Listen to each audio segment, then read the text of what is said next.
Guys আসসালামু আলাইকুম, সানিয়া ব্লগে সবাইকে স্বাগতম। আর শুরু করছি নতুন একটি ভিডিও নিয়ে। আর সবাই কেমন আছেন? আশা করি সবাই সুস্থ আছেন, ভালো আছেন। আর প্রত্যেক দিনের মতো আজকে চলে আসলাম রান্না করার জন্য।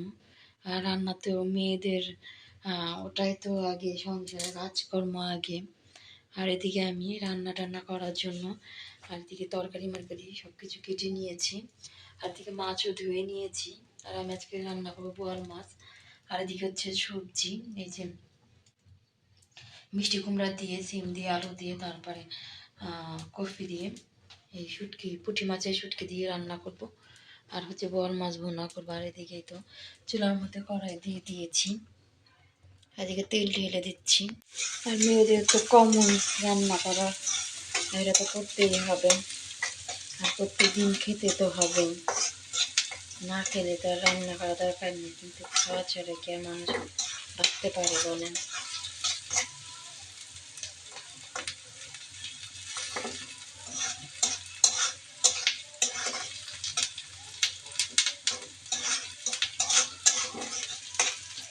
আমি একটা সব মশলা দিয়ে দিয়েছি। এখন মশলাটা কষিয়ে নিচ্ছি। আর দিয়েছি এটা হচ্ছে আদা বাটা, আর এটা হচ্ছে পেঁয়াজ পেঁয়াজ করা।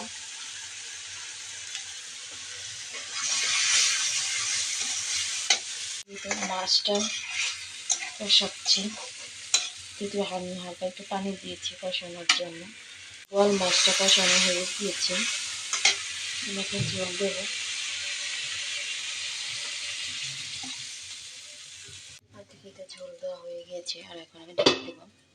মাছটাও হয়ে গিয়েছে, আর দিয়ে ধনিয়া পাতা দিয়েছি, আর দিকে টেবিলে নিয়ে রাখবো।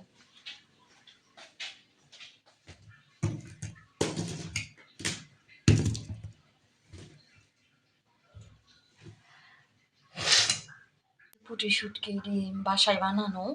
আর আমি হচ্ছে যে গরম পানি করে নিচ্ছি, এটা আমি ধুয়ে নেব।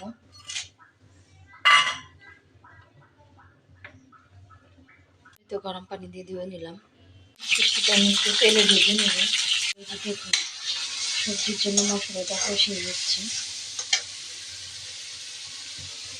সবজিগুলো আমি দিয়ে দেবো।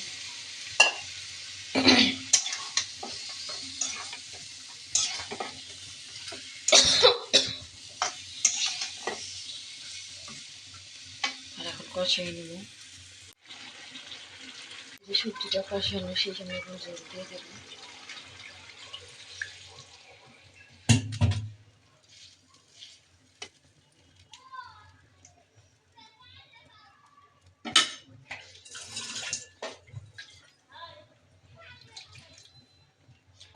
জল দিয়ে দিলাম।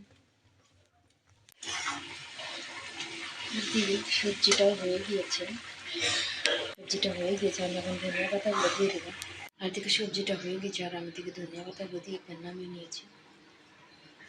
আজকের মতো রান্না বান্না শেষ। সবাই সুস্থ থাকবেন, ভালো থাকবেন, সানিয়া ব্লগের পাশে থাকবেন। আমাদের চ্যানেল সবাই সাবস্ক্রাইব করে লাইক করবেন, কমেন্ট করবেন, শেয়ার করবেন। আল্লাহ হাফেজ।